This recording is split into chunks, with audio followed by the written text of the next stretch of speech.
Во имя Отца и Сына и Святаго Духа. Христос воскресе! Продолжаем путь пасхальной нашей магистрали, и каждая остановка нас научает очень многому.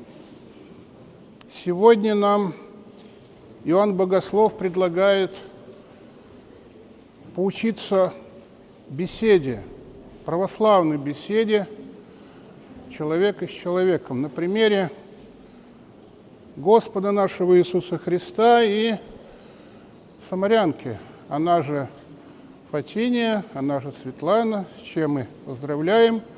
А также сегодня вспоминается великомученица Ирина. Ирин также мы поздравляем с днем ихтезаменитства. Надо сказать, что Ирина была до крещения по имени Пенелопа. Она жила в I веке. Это очень близко к апостолам. И потом, как сказано, она даже и была ученицей апостола Тимофея, который был учеником апостола Павла. И благодаря ее вере, обращению ко Христу и ее, опять же, горению сердца, она обратила не только своих родителей, но и многих-многих других. Там были чудеса, прочитайте житие, оно очень полезно и замечательно и укрепляет веру. Еще сегодня апостольские чтения, деяния святых апостолов.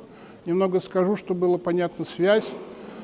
Говорилось, после гонения на христиан и убиения Стефана мало кто, кому проповедовали, только одним иудеям, но однако же было сказано, что и проповедовали некоторым язычникам, и Господь был с ними, и, укрепляясь верой, и эти язычники обратились ко Христу, очень много. Потому что они, не боясь, все равно проповедовали, значит, был все-таки этот же самый диалог. Какой? Так вот, на примере Христа с самарянкой. Сначала это был обыкновенный мирской. Она как бы так неожиданно возмутилась и удивилась, как это можно, что самаряне с вами не общаются, да плюс еще и женщина. Там тоже какие-то были запреты, но Господь в процессе диалога ее вводил из земного и поднимался выше и выше. Поднимался выше и выше. Он говорил о другой воде, он говорил о благодати, он говорил о духе и истине, что вы поклоняетесь не зная кому в Иерусалиме, но скоро настоит поклониться в духе и истине. Дух и истина. Вот эти два ключевых слова, не просто дух, а еще истина. Почему? А потому что разные есть духи. Об этом Феофан Затворник говорил, и многие другие святые.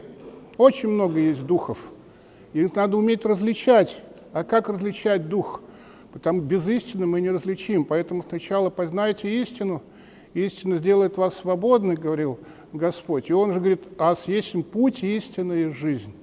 Поэтому дух в духе и истине обязательно. И то же самое при диалоге с язычником, с иноверцем даже, или просто неверующим.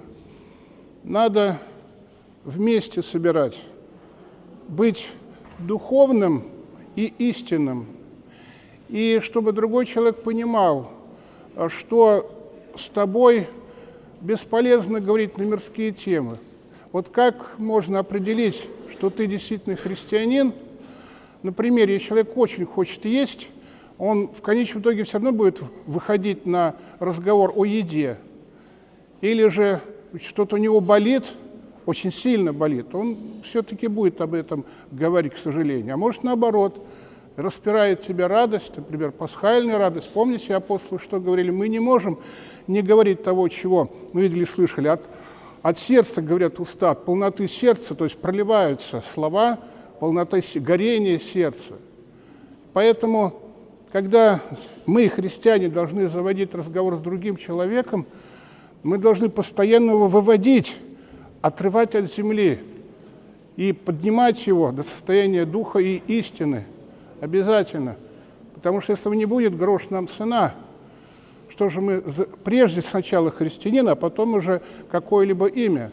В «Жития святых» очень часто, когда спрашивали мучителя, как твое имя, он говорил: христианин сначала.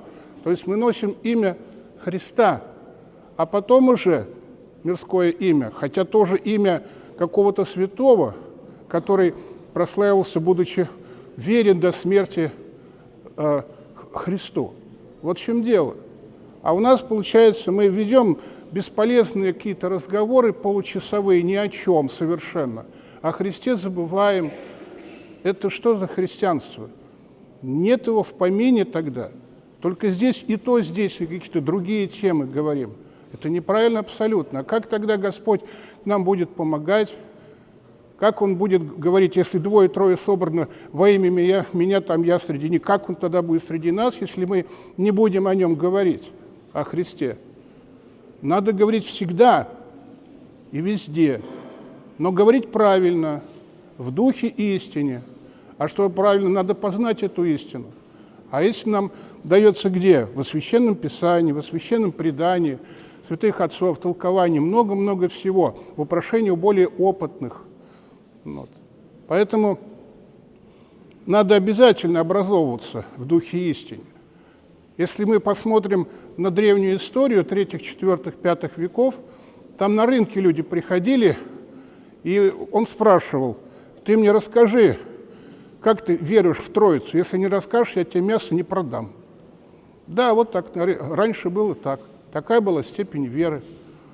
А у нас чего этого, к сожалению, нет. Мы именуемся только христианами, значок повесили, а толку от этого значка никакого. Итак, наш диалог Христа с самарянкой нас научит быть истинными христианами, не только номинальными, но и внутренними, в духе истины, и всегда стараться, еще раз говорю, людей других смыслов выводить уже на истинный смысл христианства. Да поможет нам в этом Господь.